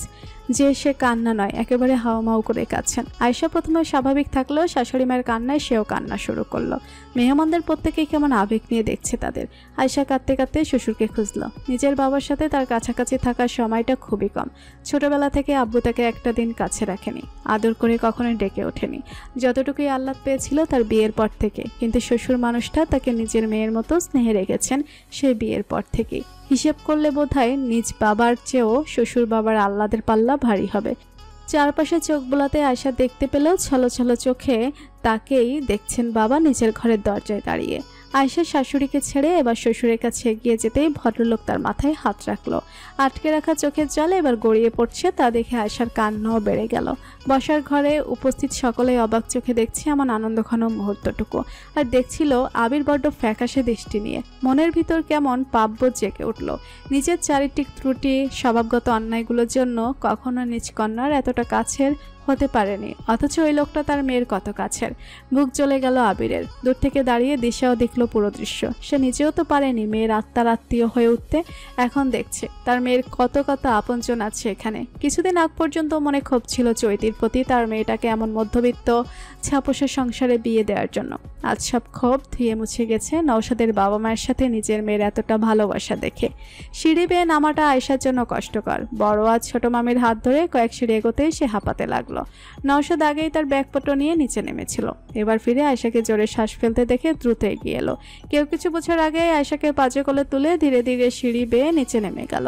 সকলে এবারও দৃষ্টিতে প্রশান্তি অনুভব করলো। আর আয়েশা সে দুহাতে নওশাদের গলা জড়িয়ে ধরে বুকে মাথা ঠেকিয়ে দিল। আপনিও চলুন না আমাদের সাথে। কি যে আকুল করা সুর আয়েশার। নওশাদ তাকায় না তার মুখের দিকে। এমনিতেই বহু কষ্টে নিজেকে স্বাভাবিক রেখেছে, এখন আয়েশাও যদি বায়না ধরে তাহলে হয়তো আয়েশাকে সে যেতেই দেবে না। শুনছেন কি বলছি? আপনি করে বলছো আবার? চলো না আমাদের সাথে, সবাই তো বলছে আজ চলো, কাল ও বাড়ি থেকে অফিসে যাবে। কাল যাব। আজই চলো। না। কেন? আজ আম্মা আব্বার পাশে থাকে, তারাও তোমার জন্য মন খারাপ করছে। আয়েশার কিছু বলল না। একথাও ঠিক, আব্বা আম্মা দুজনেই মন খারাপ করছেন, বিশেষ করে আম্মা। মানুষটা ভীষণ সরল আর মিশুক। সে দুদিনের জন্য বেড়াতে গেলেও আম্মা অস্থির হয়ে যান। নওশাদ গাড়ির সামনে এসে আয়েশাকে কোল থেকে নামিয়ে দিল। চৈতি এগিয়ে এসে আয়েশাকে তার গাড়িতে বসালো। নওশাদের দিকে ফিরে বলল, তুমি চলে আসো নওশাদ, এভাবে একা ঘরে তোমার আরো অস্থির লাগবে। না মামি, আম্মা ভীষণ দুর্বল আয়েশার প্রতি। এখন তো দেখলেনই কেমনে ভেঙে পড়ছে। আমিও না থাকলে সারাক্ষণই তর পাবে। দুদিন যাক, আমার মনটা স্বাভাবিক হোক, আমি যাব। ওর খেয়াল রাখবেন। আয়েশাকে পাঠিয়ে দিয়ে ঘরে গেল নওশাদ। ঘর প্রায় ফাঁকা হয়ে গেছে। আজ রাতটা থেকে নিশিরা চলে যাবে, আশাদরাও কালই যাবে। এরপর ঘরে থাকবে শুধু তারা তিনজন। নওশাদ বসার ঘরেই পেল সবাইকে। আম্মা বসে আছে সোফা এক পাশে নিশি। নওশাদ এগিয়ে গিয়ে বসলো অন্য পাশে, মাকে জড়িয়ে ধরলো। এত মন খারাপ করলে কেমনে হবে আম্মা? তুমি তো দেখছি আয়েশাকে ভালোবাসো খালি। অভিযোগের মতো শোনালো নওশাদের কথা। নিশিও তাল মেলালো। হ্যাঁ ভাইয়া, আম্মা তো ভাবিকে পেয়ে আমায়ও ভুলে গেছে। আম্মা, আমি কি তোমার পালক মেয়ে? যা সর তোরা, আমার ঘরটা খালি হইয়া গেছে, তোরা কি বুঝবি? সকাল হইলেই তো যার যার রাস্তায় চইলা যাবি। কথা সত্যি, নওশাদ অফিসে এসে নিজের বাড়ি আর আম্মা এই ফ্ল্যাটে একা বসে থাকবেন। তবুও কিছুক্ষণ পাশে বসে থেকে আম্মাকে সান্ত্বনা দিল সবাই মিলে। আয়েশারও বাড়ি পৌঁছাতেই কল করে নওশাদকে জানালো, hey national bird, pick up the call please. Phone স্ক্রিনে জলজল করছে বাক্যটা। দোয়েল এক দৃষ্টিতে দেখছে তা। আজ 2 দিন হয় তার বিয়ের কথা পাকা হয়েছে। আয়েশা আপুকে বাড়ি নিয়ে আসার 4 দিন পরই পাপা, দাদু আর নওশাদ স্যার গিয়েছিলেন আরমান খানদের বাড়িতে। আরমান খানের পর ইমতিয়াজ খানের দাদু আর বাবাও ফোন করে দিশানদের সাথে কথা বলেছে। তারা তাদের ছেলের পছন্দ জেনে সরাসরি বিয়ের প্রস্তাব রাখায় দিলশাদ ছেলেকে বললেন, দেখে আসো পাত্র হিসাবে ছেলেটা কেমন আর চরিত্রই কেমন। আমি চাই দোয়েলের বিয়ে হয়ে যাক, তবে তারা নেই, আরো পাত্র দেখবো আমরা। চৈতি বাধা দিতে চাচ্ছিল এই ব্যাপারে, কিন্তু ঐশী নিজে উৎসাহ দেখাচ্ছিল মেয়ের বিয়ের ব্যাপারে। দোয়েল দেখেছে আম্মু বড় আম্মুকে বলছিল, দোয়েলের বিয়ে নিয়ে ভাবতে হবে চৈতি। মেয়েটা এখনো নৌশদের দিকে যেভাবে তাকায়, নিজের ভেতরে গুমড়ে মোড়ে আমার ভালো লাগছে না। ভয় হয় ওর জন্য। আয়েশার সংসারে না আজ আসে, আর ও নিজেও কলঙ্কিত হয়। দোয়েলের কলিজায় লাগে আম্মুর সেসব কথা। তার নিজের মা তাকে ভরসা পাচ্ছে না, সে নিজেই কি পাচ্ছে ভরসা? তাদের ধারণা বিয়ে হয়ে গেলে দোয়েল ভুলে যাবে নওশাদকে, হতে পারে সত্যিই ভুলে যাবে। দোয়েল তাই চুপচাপ দেখেছিল তার পরিবারের পদক্ষেপ নেয়া। স্যাররা সেদিন লোকটাকে দেখে এসে পজিটিভ উত্তর দিল। দাদু লোক লাগিয়ে পাত্রের 14 গোষ্ঠীর খোঁজ নিয়ে ফেলেছে আর শেষ অবধি সব ওকে। দিন 2 হলো এঙ্গেজমেন্ট আর বিয়ের ডেট ফিক্সড হয়েছে। বিয়ে হয়ে গেলেও দোয়েল নিজ সংসারে যাবে আরও 4 মাস পর। পরীক্ষার বাকি 3 মাস, তাই এই কয়দিন দোয়েল বাবার বাড়ি থাকবে। তার ভাবনার মাঝেই আবারও মেসেজ এলো ফোনে, একটু কথা বলা যাবে ম্যাম? একমাত্র শালিকার বিয়ে নওশাদ, কেনাকাটা তুমি না থাকলে কি করে হবে? দিলশাদ চড়া গলায় বলছেন। কাল রাতে এসেছিল নওশাদের বাড়িতে। আয়েশা ঘুমিয়ে থাকা অবস্থাতেই নওশাদ তৈরি হয়ে ঘর থেকে বেরিয়েছে। টানা 5 দিন বৃষ্টির পর আজকের আবহাওয়া রোদেলা। এ বাড়িতে প্রায় প্রত্যেকেই সকালে জেগে ওঠে বলে নওশাদ চলে এসেছে হলরুমে। সেখানে দিলশাদ বসে আছে চা নিয়ে। নওশাদকে দেখতেই তিনি বৌমাদের উদ্দেশ্যে বললেন, 1 কাপ চা পাঠাও কেউ। চৈতি উকি দিল রান্নাঘর থেকে। নওশাদকে দেখতে পেয়ে ঐশীকে বলল, আপু তুমি যাও, বলে এসো কথাটা, নওশাদ উঠে গেছে। তুমিও বলো না চৈতি। ওহো, তোমার বলাটা ভালো দেখায় বেশি। আচ্ছা চাটা দাও, বলে আসি। ঐশী চা নিয়ে গিয়ে বসলো শাশুড়ির পাশে। নওশাদকে চা এগিয়ে দিল। নওশাদ, আজ অফিসে যেও না তুমি। আজ তো দোয়েলকে কেনাকাটার জন্য ডেকেছে ওরা। নওশাদ চা হাতে মামির দিকে তাকায়। তার তো আজ নানার সাথে উত্তরায় মিটিং অ্যাটেন্ড করার কথা, কিন্তু মামির মুখের উপর কিছু বলাও ঠিক হবে না বোধহয়। সত্যি দোয়েলের সাথে তার যাওয়াটা জরুরি। আয়েশার পক্ষে সম্ভব হলে এই দায়িত্ব আয়েশাই পালন করত, কিন্তু এখন এটা তার দায়িত্ব। মামি ওরা কখন যেতে বলেছে? 11টায় বের হবে বলেছিল, আর বোধহয় লাঞ্চ প্ল্যান করেছে দোয়েলের অনারে। ও, আমার আসলে 3টা একটা মিটিং আছে। ঠিক আছে, আমি লাঞ্চের পর ওকে পাঠিয়ে চলে যাব। চৈতি ডাইনিং এর নাস্তা সাজাতে সাজাতে শুনছে কথা। সে জানালো মিটিং নিয়ে ভাবার দরকার নেই, বাবা ক্লায়েন্টকে সামলাতে পারবে। ঠিক 11টাতেই বের হলো দোয়েল নওশাদ। বাড়ির গাড়িতে করে যাবে ঠিক হওয়ায় নওশাদ বসলো সামনে ড্রাইভারের পাশে, দোয়েল বসলো পেছনে। ঠিক মাঝামাঝি যেন ফ্রন্ট মিররটা সে দেখতে পারে। সে দেখতে পাচ্ছে মিরর, সেই সাথে দেখছে নওশাদের চওড়া ভ্রুর নিচে তীক্ষ্ণ চোখ দুটো। যেতে পথে পুরো সময় দোয়েলের মনোযোগ ডুবে রইল সেখানে, আর তা টের পেতেই নওশাদ হকচকালো। দোয়েলের এই দৃষ্টি তাকে আবারও পুরনো সময়ের মতো বীতশ্রদ্ধ করল। মেয়েটা তো বলেছিল আবার কেটে গেছে, তার তবে এটা কি? এভাবে কেন তাকায়? এই দৃষ্টি তো দুলাভাই কিংবা স্যারের প্রতি স্বাভাবিক দৃষ্টি নয়। মেয়েটা কি আবারও পাগলামি করে বসবে? নওশাদের ভাবনার সুতো ছিঁড়ে যায় দোয়েলের ফোনের টোনে। আচমকা ফোন বাজায়, দোয়েল নিজেও চমকায়। অনুভূতিহীন চোখে দেখে সে বেজে ওঠা নাম্বারটা। আজ কতগুলো দিন ধরে লোকটা তার সাথে কথা বলার সব রকম চেষ্টা করছে। দোয়েল বড্ড ক্রূর মানসিকতা নিয়ে লোকটাকে তরপাতে দিচ্ছে। নিশান নামের লোকটা নওশাদের পূর্ব পরিচিত। দোয়েল যতটা জেনেছে তাতে একসময়ের বন্ধু তারা, যা কোনো কারণে এখন আর নয়। লোকটা দোয়েলকে পছন্দ করে। দোয়েল বুঝতে পেরেছে লোকটা তাকে শুধু পছন্দ নয়, ভালোবেসেছে। দোয়েল বিয়েতে মত দিয়েছে তার পাপার খুশি দেখে। পাপা ইমতিয়াজ নামের ছেলেটাকে খুব পছন্দ করেছে। কথায় কথায় বলে, আমাদের নওশাদের মতো ইমতিয়াজ ছেলেটা, এমন ছেলেই তো চাই আমার দোয়েলের জন্য। দোয়েলের মস্তিষ্ক বোধহয় এই কথায় দুটো জিনিস খুব মনোযোগ দিয়ে শুনেছে। এক, পাপার খুশি, দুই, নওশাদের মতো ছেলেটা। দোয়েল রাজি এই বিয়েতে। আম্মু যখন বলল, ছেলেটার সাথে কথা বলে জানাও, ভালো না লাগলে সরাসরি বলে দিব, আমরা প্রস্তাব ফিরিয়ে দেব। দোয়েল ফেরায়নি প্রস্তাব, আম্মুকে বলে দিয়েছে। পাপার পছন্দ হয়েছে মানে আমারও পছন্দ। এখন সেই পছন্দেই দিন তারিখ ঠিক হয়ে গেছে। আজ তো বিয়ের কেনাকাটাও করবে। তার কি এখন উচিত নিশান নামের লোকটাকে বলে দেয়া, আমাকে কল করবেন না, আমার বিয়ে ঠিক? কল বেজে কেটে গেলেও দোয়েল রিসিভ করলো না। শপিং মলের সামনে এসে নামতে ইমতিয়াজের গাড়িটা চোখে পড়লো। নওশাদ দেখলো গাড়ির পাশে অপেক্ষারত ইমতিয়াজকে। কি অবস্থা ভাইয়া, কেমন আছেন? নওশাদ হেসে জবাব দিল, আলহামদুলিল্লাহ। তোমার কি অবস্থা? দেখে তো মনে হচ্ছে চমকাচ্ছ খুব। লজ্জা পায় ইমতিয়াজ। হেসে তাকায় দোয়েলের দিকে। সাদা কুর্তি, পাজামা, লাল দোপাট্টায় চমৎকার দেখাচ্ছে মেয়েটাকে। ইমতিয়াজ নিজেও সাদা শার্ট পরনে ভালো দেখাচ্ছে। দোয়েল গাড়ি থেকে নেমে একবার তাকালো লোকটার দিকে। সারাক্ষণ কি হাসতেই থাকে? দোয়েল অন্তত যে কবার দেখেছে প্রতিবারই লোকটার হাসি হাসি মুখ ছিল। ইমতিয়াজ জানালো তার বড় আপু আর দুলাভাই এসেছে, তারা মলের ভেতরে আছে। আয়শার ঘুম ভেঙেছে নওশাদটা বেরিয়ে যাবার কয়েক মিনিট আগে। সে যখন দেখলো নওশাদের পাশে দোয়েল দাঁড়িয়ে আছে বের হবে বলে, তখন আয়শার হুট করে মনে হলো তারা একা না যাক। এমনটা কেন মনে হলো জানে না, কিন্তু আজকাল তার সব রকম আজব আজব ভাবনা আসে মনের মাঝে। কখনো নওশাদকে নিয়ে, কখনো বা পেটের বাচ্চাটাকে নিয়ে। কাল রাতে বড় মামির ঘরে বসে গল্প করছিল সে মামির সাথে, তখন দেয়ালে টাঙানো মামার ছবিটাতে চোখ আটকে যায়। এরপর একে একে মনে পড়ে মামির কাছে শোনা, কখনো নানির কাছে শোনা মামা মামির ঘটনা। মামা একটা মেয়েকে ভীষণ ভালোবেসেছিল, কিন্তু মেয়েটা মারা যায়। মামা নিজেও কি বেশি দিন বেঁচে ছিলেন না তো। আর মামিকে জোরের মুখে বিয়ে করে একবার ফেলে চলে গেল। এরপর যখন ফিরে এলো তখন তো পুরো 4টা মাসের সংসার হয়নি তাদের। আয়শার বুক কাঁপে, ভয়ে আত্মা শুকিয়ে যায়। তার সংসারটা ভালোভাবে কাটবে তো?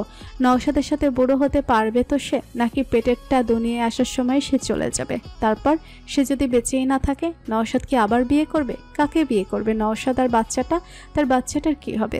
বিয়ের পর যখন প্রথম দোয়েলের ভালোবাসার কথা জানতে পারলো, তখনও তার মন এতটা অচেতন হয়নি নওশাদকে নিয়ে। কিন্তু আজকাল ভয়টা খুব হয়। সে কখনো নওশাদকে দেখেনি দোয়েলের দিকে মনোযোগ দিয়ে তাকাতে, কিংবা থোড়া হাসি ঠাট্টাও করতে। নওশাদ বরাবরই বড় ভাইয়ের মতো আচরণ করেছে দোয়েলের সাথে, তবুও কেন এমন ভাবনা আসে? দোয়েলের মনের কি অবস্থা এখন? সে কি এখনও নওশাদকে নিয়ে ভাবে? আয়শা নিজেই নিজেকে ধিক্কার দেয় এমন নিচু ভাবনার জন্য। এমনকি দোয়েলকে নিয়ে শপিং মলে যাওয়ার পর থেকেই আজ আয়শা একটু পরপরই কল দিয়ে কথা বলছে নওশাদের সাথে, যা তার স্বভাবের বিপরীত। সময়ের টান স্রোতের মতো চলে যায় চোখের পলকে। দেখতে দেখতে দোয়েলের হলুদ শেষে আজ বিয়ের দিন চলে এসেছে। সকাল থেকেই দিশান বসে আছে উদ্ভ্রান্তের মতো। মেয়ে বিদায়ের শোক তার পক্ষে নেওয়া সম্ভব হচ্ছে না। একটু পরপরই সে মায়ের কাছে গিয়ে বসে থাকছে, লুকিয়ে লুকিয়ে ভেজা চোখ মুছছে। ঐশী কিন্তু এদিক থেকে যথেষ্ট শক্ত হয়ে আছে। তার টেনশন হচ্ছে দিশানকে নিয়ে। এমনিতেই কিছুদিন ধরে বিপি হাই থাকছে, এখন যদি এমন গুমড়ে থাকে তবে ভয় আছে তার স্বাস্থ্য নিয়ে। মেয়েটার কথা ভেবেও কষ্ট হচ্ছে। ঐশী নতুন একটা শাড়ি বের করে তৈরি হতে গিয়ে মনে পড়লো সকাল থেকে আয়শা পেটে ব্যথার কথা বলছিল। দিশা মেয়ের কাছেই আছে, তবুও তার একবার খোঁজ নেওয়া উচিত। নিজের কাজেই ব্যস্ত থেকে একবারও আয়শা রুমে যাওয়া হয়নি। চৈতিটাও তো বাসায় না আজ। এত কি হবে ব্যবসার পিছনে আঠার মতো লেগে থেকে?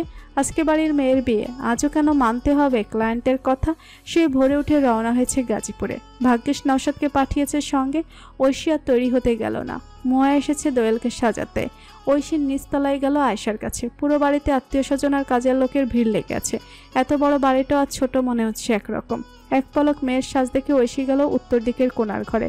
দরজায় পা দিতেই কানে এলো আয়শার নিচু স্বরের কান্না। এ কি দিশা, ও তো এখনো কাঁদছে। অনামিকা আন্টিকে একটা ফোন করা দরকার। ওর কথা শুনলে চলবে? সকালেও ব্যথা ছিল, কিন্তু তখন তো এতটা ফ্যাকাশে লাগেনি। ওর ব্যথা তীব্র হচ্ছে, ওর মুখ দেখলেই তো স্পষ্ট। দিশা নিজের বরের ঘরে কথা বলল। আয়শা চাচ্ছিল এই আঙ্কেল না তার নিজের বাবা আসুক। নওশাদ নেই পাশে, অন্তত তার বাবাটা থাকুক, কিন্তু মায়ের দিকে তাকিয়ে চুপ। ব্যথা সত্যিই তীব্র হচ্ছে ধীরে ধীরে। দিশা নিজে এবার বাইরে গিয়ে শাশুড়ি আর দিশানকে ডেকে অস্থির হয়ে ফেলল। এক মেয়ের বিয়ে, অন্য মেয়ের প্রসব বেদনা, পুরো বাড়িতে আচমকাই ভিন্ন রকম হইচই শুরু হলো। দিশান ড্রাইভারকে গাড়ি বের করতে বলে নিজেই হঠাৎ আবিরকে কল করলো। এই প্রথমবার দিশান নিজ থেকে লোকটাকে ফোন করেছে, নেহাতি আয়শার বাবা বলে। দিশার জীবনে আয়শা জড়ানোর পর থেকে দিহান কিংবা দিশান কেউ কখনো ভদ্রতা দেখিয়ে কথা বলতো না। আয়শার খবর পেয়ে আবির চলে গেছে হসপিটালে। সেখানে উপস্থিত দিশা আর নওশাদের মা। আয়শার অবস্থা খুব একটা ভালো ঠেকছে না বলে দিশা অনামিকা আন্টিকে কল করলো। ডক্টর অনামিকা এখন আর চিকিৎসা সেবায় যুক্ত নন, কিন্তু আয়শার প্রেগনেন্সির শুরু থেকে নজর রেখেছেন। তারই প্রিয় স্টুডেন্ট নিতুর কাছে চেক আপ হচ্ছিল আয়শার। আজ নিতু উপস্থিত নেই, হাসপাতালে বাধ্য হয়ে যেন দিশা তাকে কলটা করেছে। সব শুনে অনামিকা এবার ফাফড়ে পড়লেন। আয়শার সি সেকশন হবে এটা আগে বোঝা যাচ্ছিল, কিন্তু নিতু ছাড়া আর কে বেস্ট এই হসপিটালে এ নিয়ে শঙ্কিত। নিজেই নিতুর সাথে এবার যোগাযোগ করলেন। নিতু বাড়িতে নেই, সে ভাবছে এই পেশেন্ট তার জন্য ভীষণ স্পেশাল ছিল। হ্যাঁ, এটাই সত্যি। আয়শা তার জন্য স্পেশাল নওশাদের খাতিরে। কলেজ জীবনের প্রথম প্রেমের পুরুষটির স্ত্রী এই মেয়েটি। তার প্রিয় বান্ধবীর বিয়ের জন্য সে কাল থেকে বাড্ডায় ছিল। এখন আয়শার কথা শুনতে সে আসবে না করেও রওনা হলো। একজন ডাক্তার হিসেবেও তার প্রথম দায়িত্ব রোগীর চিকিৎসা দেয়া। নীতি এসে যখন হাসপাতালে পৌঁছলো তখন আয়শার অবস্থা আগের চেয়েও খারাপ। ব্যথায় ফর্সা মুখটা নীলচে হয়ে গেছে। চোখ ঘুরিয়ে কেন জানি প্রথমে এসে খুঁজল নওশাদকে। না, ছেলেটা আসেনি। ওটি রেডি করতে বলে নিজেও প্রস্তুত হয়ে নিল নিতু। সিজারিয়ান কাগজপত্রের সকল ফর্মালিটি পূরণ হতে আয়শাকে ওটিতে ঢুকিয়ে দেয়া হলো। দিশা নদীকে মেয়ের বিয়ে নিয়ে অস্থির হয়ে আবারও ভাগ্নির খবর শুনে ভীতে হলো। তার বাড়িতে সর্বশেষ নবজাতক হয়েছিল মৃত। দিশান ঐশীর তৃতীয় সন্তানটা ঐশীর গর্ভেই মারা গিয়েছিল। তারপর কেটে গেল অনেক বছর, বাড়িতে আর কোনো ছোট বাচ্চা আসেনি। বহু বছর পর আবারও নতুন প্রাণ আসতে চলেছে। মনে মনে দোয়া করলো যেন দোয়েলের জীবনের এই শুভক্ষণে কোনো অশুভ বার্তা না আসুক।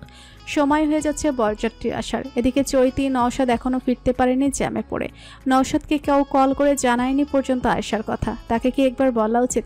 বাড়ি থেকে সবাই কনভেনশন হলে যাওয়ার উদ্দেশ্যে বেরিয়ে পড়েছে। দোয়েলকে তার মা আর দাদির সাথে এক গাড়িতে পাঠিয়ে দিশান ছেলেকে ডেকে নিল নিজের সাথে। নওশাদরা গাজীপুর ছেড়েছে আরও 1 ঘন্টা আগে। গাড়ি ঢাকার রাস্তায় ঢুকতেই জ্যামে আটকে নাজেহাল অবস্থা। চৌতির গরমে গলা শুকিয়ে কাঠ। চারপাশে সোনা রঙের তপ্ত রোদে দম বেরিয়ে আসতে চাইছে। আজকে যেন সূর্যতাটার সকল তেজ দেখিয়ে দিচ্ছে ধরণীকে। একটু পানি না খেলে এবার আর হচ্ছেই না। চৈতি ড্রাইভারকে বললো একটা দোকানের সামনে গাড়ি থামিয়ে পানির বোতল আনো। ড্রাইভার তাই করলো। নওশাদের পা দুটো একটানা বসে থেকে নিঃস্বার হয়ে উঠেছিল প্রায়। ড্রাইভারকে বললো সে নিজেই বের হচ্ছে। দোকান থেকে পানির বোতল নিয়ে ফিরে আসার পথে নওশাদ দেখলো একজন বয়স্ক মহিলার একটা বাচ্চা রাস্তা পার হতে গিয়েই আবার থেমে যাচ্ছে। সে চৈতিকে পানির বোতল দিয়ে এগিয়ে গেল মহিলাটার দিকে। এখানে জ্যাম নেই, আপাতত আর না আছে রাস্তা পার হওয়ার মতো কোনো ব্যবস্থা। নওশাদ সামনে গিয়ে বলল, চাচি আম্মা, এভাবে তো রাস্তা পার হওয়াও বিপদ। ওই যে সামনেই মার্কেট দেখা যাচ্ছে, ওখানে ওভারব্রিজ আছে। না না, ওই দিকে যাবো না, পাও বিষ করে অত বড় ব্রিজ পার হইতে। কিন্তু এখানে তো গাড়ি থামে না, পার হওয়া মুশকিল। বিপদে পড়বেন, সাথে বাচ্চা আছে। আমার অভ্যাস আছে, আমার নাতিও পার হইতে জানে। নওশাদ হতাশ হলো। এই যে মহিলা যেভাবে বারবার এগোচ্ছে আর ফিরে ভাসছে, এভাবে তো গাড়ির ড্রাইভারদেরকে বিভ্রান্ত করে দুর্ঘটনা ঘটাবে। কিছুটা ভেবে এবার নিজেই ওদের পাশে দাঁড়িয়ে অপেক্ষা করলো গাড়ির চলাচল কমে কিনা দেখতে। এপাশে যখন গাড়ি অনেক দূরে দেখতে পেল তখনই মহিলাটাকে বলল, সামনে আগান চাচি। প্রথমে এপাশটা পেরিয়ে আবারও একইভাবে দ্বিতীয় রাস্তাটাও পার করালো নওশাদ তাদের। এবার নিচে ফিরে আসতে পা বাড়াতেই তার ফোনটা বেজে উঠল। সে আজ বড় অসাবধানতায় সেখানেই পকেট থেকে ফোনটা বের করে ফেলল। আর মুহূর্তে কোথা থেকে একটা মাইক্রোবাস এসে গেল। চোখের পলকে কি হলো না নওশাদ বুঝতে পারল না। রাস্তার বিপরীতে থাকা গাড়িটা বসা চৈতি। সে শুধু দেখলো গাড়িটা এসে গেল নওশাদের সামনে। এরপর আর দেখা গেল না ছেলেটাকে। চৈতি জোরে একটা চিৎকার দিয়েই জ্ঞান হারালো। নিতু আর ডাক্তারি জীবনে টোটাল 28টা বাচ্চাকে এই দুনিয়ার আলো দেখানোর কাজ করেছে। আজ তার 29তম কাজটা তাকে ভয়ের চরম পর্যায়ে নিয়ে গিয়েছিল। বাচ্চাটাকে বের করতে গিয়ে তার হাত কেঁপেছে। আয়শার মুখের দিকে তাকিয়ে মনে হচ্ছে মেয়েটার আয়ুকু এখানেই শেষ হচ্ছে। না, শেষ হয়নি। গত 9 মাসে আয়শা ডাক্তারের প্রতিটা পরামর্শ মেনে চলেছে।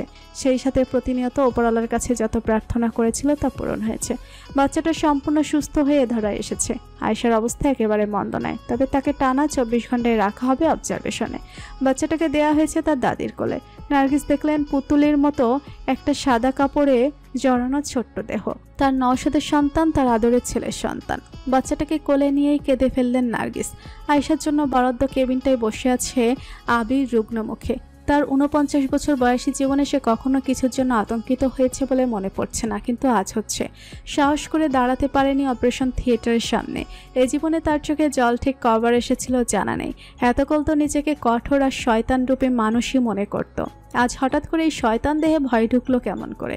এই ভয়গুলো আরও অনেক বছর আগেই কেন মনে ঢুকলো না? তাহলে নিশ্চয়ই আজ তার কাঁধে হাত রেখে ভরসা দেওয়ার মতো একজন মানুষ থাকতো।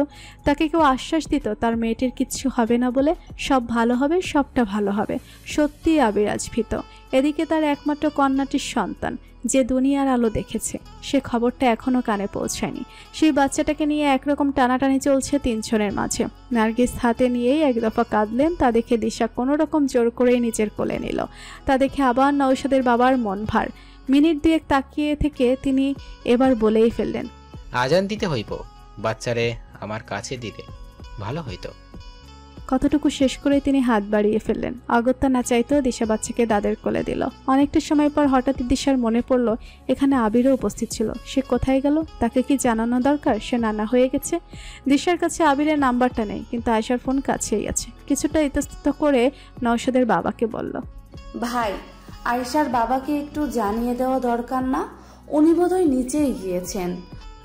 নওশাদের বাবার কাছে নাম্বার ছিল, তিনি নিজেই কল করে জানালেন সুখবরটা। এদিকে নওশাদকে ফোনটা করা হয়নি, তাই তিনি নওশাদের নাম্বারে ডায়াল করলেন। পরপর অনেকবার ট্রাই করেও যোগাযোগ করা গেল না, নাম্বারটা বন্ধ বলছে। দিশা আশ্বস্ত করলো, হয়তো মিটিং ক্লোজ হয়নি এখনো। আমি চৈতিকে বলে কল করে জিজ্ঞাসা করছি। দিশান পায়চারি করতে করতে লাগাতার ফোন করছে চৈতি নওশাদকে। দুপুর গড়িয়ে বিকেল হচ্ছে। আয়শার বাচ্চাটা সুস্থ হয়েছে শুনে সবাই ভীষণ খুশি। প্রেগনেন্সির শুরু থেকে কমপ্লিকেশনের জন্য না চাইতেও যেন প্রত্যেকের মনের শঙ্কা ছিল বাচ্চাটা ভালোই ভালোই আসবে তো। ভয় দূর হয়েছিল, কিন্তু গত 2 ঘন্টা যাবৎ চৈতি নওশাদ কাউকে ফোনে পাচ্ছে না, এমনকি ড্রাইভারকেও না। ইমতিয়াজের পরিবার বিয়ে পড়ানোর জন্য চাড়া দিয়েছে কয়বার, সেটাই স্বাভাবিক। সব রকম আনুষ্ঠানিকতা খাওয়ার পর্ব কিছুই বাকি নেই। তারা আবার বিয়েটা সেরে বউ নিয়ে যেতে পারলেই খুশি। কিন্তু দিশান চাইছে চৈতি আর নওশাদ আসুক। এ দুজন মানুষ তো জরুরি তাদের জীবনে। দোয়েলের বিয়েতে তারা থাকবে না। সে কতবার বলেছিল এই মিটিংটা ক্যান্সেল কর। বিদেশি বায়ারদের তারা সচরাচর ইম্পর্টেন্স একটু বেশিই দেয়, আর এটাও এই সিজনের সবচেয়ে বড় ডিল হতে পারে ভেবেই চৈতি ইগনোর করেনি। দিশান দেখলো আব্বু এবার ধৈর্যহারা হয়ে কাকে কাকে যেন কল করছে। এক ফাঁকে ঐশী এসে ডেকে বলল, আর সম্ভব নয় দেরি করা। ইমতিয়াজের বাবা ভালোভাবে নিচ্ছে না এই বিলম্বটা। দিশান বুঝলো আর কিছু করার নেই। কাজীকে বলা হলো বিয়ের কাজ সম্পন্ন করতে। দোয়েলের কানে কথাটা ঢুকতে এসে চঞ্চল দৃষ্টিতে তাকালো চারপাশে। তার দিককার স্টেজের পাশ জুড়ে কত মানুষ, কিন্তু নওশাদ কোথাও নেই। আচমকাই বুকে চিনচিনে ব্যথা শুরু হলো। তার জন্য নিষিদ্ধ হওয়া লোকটা কি তার বিয়েতে থাকবে না? কেন থাকবে না? দোয়েল তাকে দেখলেই দুর্বল হয়ে পড়বে বলে? ভালোই হলো লোকটা নেই। সে কেন তাকে ভাবছে? এইক্ষণে তার ভাবনায় শুধু ওই যে ওপাশে থাকা কালো শেরওয়ানি গায়ে বসে থাকা লোকটা থাকবে। আপন মনে নওশাদের উপর অভিমান করা দোয়েল বুঝতেই পারছে না তার অভিমান দেখার জন্য কেউ বসে নেই এখানটায়। নওশাদ তো একদমই না। একরাশ মনোকষ্ট নিয়ে দোয়েল কবুল পড়ল ইমতিয়াজের নামে। কলটা এলো দিশানের নাম্বারেই। মেয়ে বিদায়ের পূর্ব মুহূর্তে ফোনটা বেজে ওঠে। ড্রাইভারের নাম্বার দেখতেই দিশান ভাবে লোকটাকে প্রথমে কয়েকটা ধমক লাগাবে। সেই দুপুর থেকে তাকে কল দিয়েছে। দিশান আর এখন ব্যাক করলো লোকটা। দিশানের ভাবনা শেষ হওয়ার পূর্বে সে শুনতে পেল ড্রাইভারের ভয়ার্থ কণ্ঠস্বর। দোয়েলকে কিছু জানানো হলো না, এমনকি তাকে বিদায় দেওয়া পর্যন্ত কাউকে কিছু জানালো না। নিজেকে ভীষণ রকম শক্ত রেখে মেয়েটাকে পরের ঘরে পাঠিয়ে দিল। কনভেনশন হলের সকল হিসাব নিকেশ শেষ করে অন্যান্য আত্মীয়দের পাঠিয়ে দিয়ে শুধু মা বাবা আর ঐশীকে নিয়ে চললো অ্যাপোলো হসপিটালের উদ্দেশ্যে। দিশানের গাড়িটা হাসপাতালের সামনে পৌঁছতেই দিলশাদ দেখলেন পার্কিংয়ে তার ভাইয়ের গাড়িটা। অবাক হয়ে দিশানকে জিজ্ঞেস করলেন, চাঁদের কিছু হয়েছে? দিশান, আমার ভাইটা ঠিক আছে তো? হল থেকে সে কখন চলে এলো, আমাকে বলিসনি কেন? চাঁদ ঠিক আছে রে বাবা? দিশান মাথা নেড়ে বোঝালো হ্যাঁ ঠিক আছে, কিন্তু তিনি মানতে নারাজ। দিশানকে একের পর এক প্রশ্ন করেই চলছেন। তার সকল প্রশ্নের জবাব মিলল আইসিইউ এর সামনে গিয়ে। চৈতির বাবা মা নওশাদ বসে আছে। নওশাদ, তুমিও এখানে? প্রশ্নটা ঐশীর। দিলশাদ কিছু বলার আগে দিশান বলল, চৈতি আইসিইউতে আছে আম্মু। রাস্তায় একটা দুর্ঘটনায় ও জ্ঞান হারিয়েছিল। দিলশাদের মনে হলে জীবনে সে খুব বড় কোনো পাপ করেছিল বিধায় সেই পাপের শাস্তি ভোগ করছে সে, বেঁচে থেকে আপনজনদের কষ্ট দেখে দেখে। নতুন করে আরও একটা ধাক্কা খেল এই শেষ সময়ে এসে। পরিস্থিতি তাকে ঘুরে ফিরে যন্ত্রণায় দগ্ধ হতেই কেন ছেড়ে দেয় বারবার। সন্ধ্যার পর নৌশাদ পৌঁছলো সেই হাসপাতালে যেখানে আয়েশাকে রাখা হয়েছে। দিশান মামা গাড়িসহ তাকে পাঠিয়েছে এখনও আয়েশা অ্যাডমিট বলে, অথচ কেউ বলেনি আয়েশা কতটা অসুস্থ বা তার ঠিক কী হয়েছে। আয়েশা আছে যে কেবিনটাতে সেটার সামনে এসে দাঁড়াতেই চোখ পড়ল আব্বা শ্বশুর পাশাপাশি দাঁড়িয়ে দুটো ওয়ান টাইম কফি মগ হাতে। তারা নিজেদের মাঝে কোনো গল্পে মশগুল, খেয়াল করেনি নওশাদকে। আব্বা। নওশাদ ডাকতে দুজনে ফিরে তাকায় একসাথে। নওশাদ বোকার মতো দৃষ্টিতে তাকায় দুজনের দিকে। তাদেরকে জিজ্ঞেস করবে আয়েশা কেমন আছে। নওশাদের বিভ্রাম দূর করে তার আব্বাই বলল, কেবিনে যা। নওশাদ কাচের দরজা ঠেলে পর্দা সরিয়ে কেবিনে ঢুকতেই দেখতে পেল বেডে আম্মা বসে আছে, কোলে আছে ছোট্ট একটা পুটলি।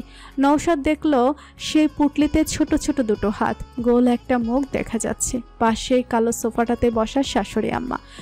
আম্মা, আয়েশা কই? নওশাদের কথা কানে যেতেই নার্গিস উৎফুল্ল হয়ে ডাকলেন, আব্বা আসো জলদি, দেখো ওইটা কে। তুমি ফোন করো না কেন সারাদিন? দেখো আমার বোন হইছে আব্বা, আমরা কত ফোন করলাম তুমি ধরলাই না। আম্মা, আয়েশা কই? থমকে যান নার্গিস। তিনি এক নাগাড়ে নাতনির কথা বলছেন, অথচ খেয়ালই করেনি ছেলের দৃষ্টি ঘুরে গেছে পুরো কেবিনটাতে। বউকে খুঁজছে ছেলেটা। আম্মা, আয়েশা কেমন আছে? মা, আপনি বলেন আয়েশাকে কোথায় রাখছে? এবারের প্রশ্ন দিশার উদ্দেশ্যে। নওশাদের চেঁচিয়ে করা প্রশ্নে বাবা শ্বশুর এসে ঢুকেছেন কেবিনে। প্রত্যেকে বোধহয় ভেবেছিল নওশাদ এসে মেয়েকে দেখে খুশিতে আত্মহারা হয়ে যাবে, কিন্তু এমন দৃশ্য অকল্পনীয়।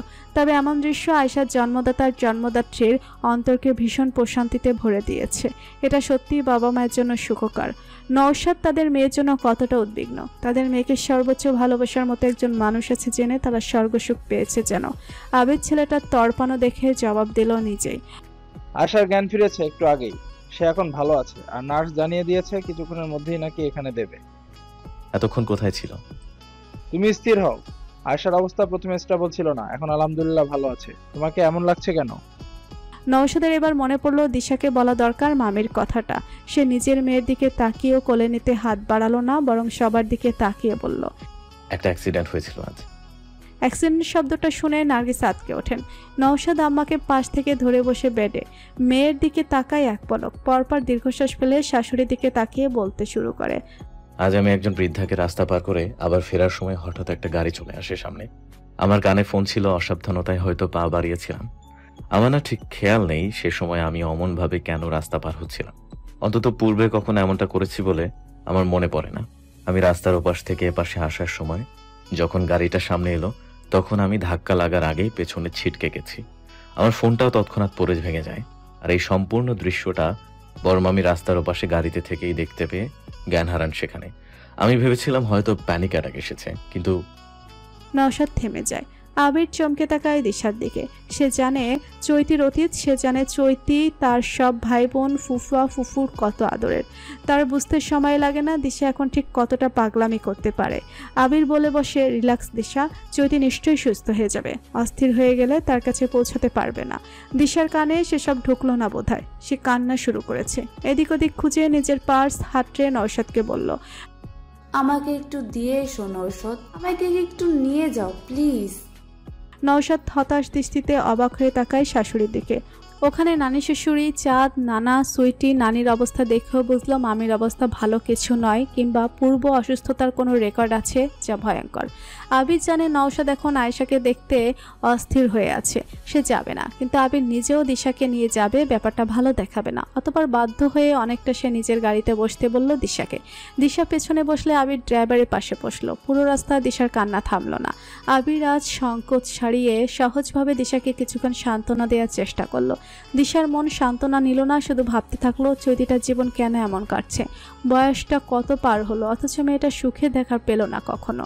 মধ্যরাত আকাশে চাঁদ ছিল সন্ধে থেকে, এখন তা মেঘের আড়ালে। কেবিন জুড়ে পিনপতন নীরবতা। ছোট্ট বাচ্চাটা একটু আগেই খুব নড়াচড়া করছিল। নার্গিস বেগম বাচ্চাটাকে যত্ন করে আয়েশার পাশে শুয়ে দিয়ে বাইরে বেরিয়েছেন মাত্রই। নওশাদকে যেতে বলে গেছেন। কিছু লাগলে আমারে ডাক দিও আব্বা, আমার তো এখন খালি ঘুম হইব। তুমি খেয়াল রাখো আমার বোনের নড়াচড়ে কিনা। তুমি বাইরে যাও কেন আম্মা? ওপাশে তো ঘুমানোর জায়গা আছে, একটু ঘুমাও। পরে ঘুমামু, একটু বাইরে যাই, দেখি তোমার আব্বা কি করে। আচ্ছা, ঘুম পাইলে একটু ঘুমায়া নিও, আর রাতটা আব্বারে বাড়ি পাঠাইলে ভালো হইতো। নিষেধ তো ছিলই। না, এখানে থাক, সারা জীবন মনে থাকবো। নাতনি নিয়া আমরা সবাই এমন একসাথে ছিলাম, ভালো লাগলো না আব্বা এগুলো মনে করতে? নওশাদ হাসে মায়ের দিকে তাকিয়ে। তার মা তার সহজ সরল মা, এই দুনিয়ার একমাত্র ব্যক্তি বোধহয় যে এই দুনিয়ার সকল প্যাচগোছের বিপরীতে বসবাস করছে। আম্মা বেরিয়ে যেতেই নওশাদ তাকায় বিছানায় শোয়া ফ্যাকাশে মুখটার দিকে। পরপর দেখে বাচ্চাটাকে। তাই ভালোবাসার জগৎ বেড়ে গেছে আরও একটা। ঠোঁটে প্রশস্ত হাসি নিয়ে মেয়ের দিকে তাকায় নওশাদ। ছোট্ট একটা গোল মুখ যা গোলাপি বর্ণের হয়ে আছে, ছোট দুটি ঠোঁট, দুটি চোখ, একটুকুনি মুখে সরু নাক, আর চিবুকটা কি তার মতো হয়েছে, একদম চৌকা। উবু হয়ে নওশাদ পরম স্নেহে মেয়ের কপালে চুমু খায়। পরপর অনেকবার চুমু খেয়ে বহু কষ্টে কোলে তুলে নেয়। দুহাতে তুলে ধরতে মনে হয় এই বুঝি পড়ে গেল বাচ্চাটা।